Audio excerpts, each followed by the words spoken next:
ऐसा अक्सर आपके भी सामने प्रश्न खड़े होते होंगे कि भारत ने कोई कभी किसी दूसरे देश के लिए शस्त्र नहीं उठाया और इस सवाल से भी जूझते होंगे कि इसीलिए शायद भारत बहुत दिनों तक गुलाम रहा। मेरे सामने भी ये प्रश्न खड़े होते हैं। बहुत दिनों तक तो मैं चुप रहता था। इस पर क्या बोलूं? शस्त्र उठाना मुझे शुरू से अच्छा नहीं लगा। अब थोड़ी दृष्टि खुल रही है तो ऐसा लगता है महाभारत को आप पढ़ें, महाभारत को आप देखें तो ऐसा समझ में आता है कि भारत जो देश है वह जिन चीजों से संचालित हो रहा है वह उसका काव्य और साहित्य है। पूरी दुनिया में जो महाभारत काव्य है, अगर आप उसके केंद्र बिंदु को देखेंगे तो वह आपको युद्ध की तरफ इशारा वह देता रहा है। युद्ध पूरी महाभारत युद्ध कथा है। लेकिन युद्ध कथा की परिणति में जो सूचना आपको प्राप्त होती है महाभारत की, वह यह होती है कि अंततः शांति ही सभी चीजों का द्वार है, सभी चीजों की अंतिम स्थिति है।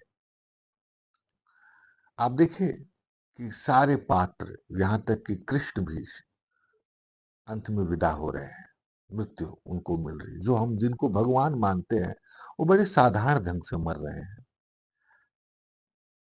पांचों भाई कहाँ जा रहे हैं? युद्ध के बाद शांति की खोज में जा रहे हैं, संन्यास लेने की तरफ जा रहे हैं। तो भारत का जो अंतः मन है वो बहुत गहरे में इस बात को जानता है कि तुम कुछ पा भी लोगे तो अंततः तुम्हारे हाथ में मृत्यु ही लगेगा। तो भैया, तुम इतनी अशांति करके अगर तुम शांति की तरफ बढ़ रहे हो तो यह तो सीधे सीधे मूर्खता है।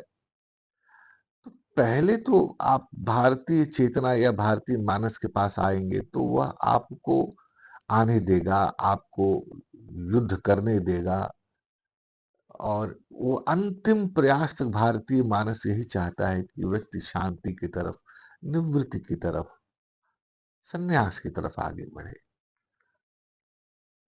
तो यह भारत का की पौरुष की बात नहीं है, ये भारत की चेतना की बात है, जिस चेतना को महत्व देता है।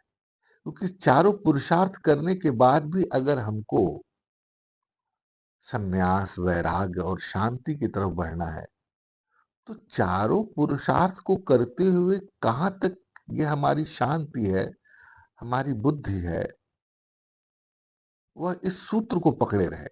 अब कोई गला दबा ही देगा तो हम तलवार उठाएंगे, और उठाया है हमने। पर गले तक जब तक हाथ नहीं आ जाता है तब तक हमारा प्रयास यही रहता है कि वह उसकी बुद्धि बदल जाए, वह शांति की तरफ बढ़े। तो इस ढंग से सोचिए आप, तो आपको भारतीय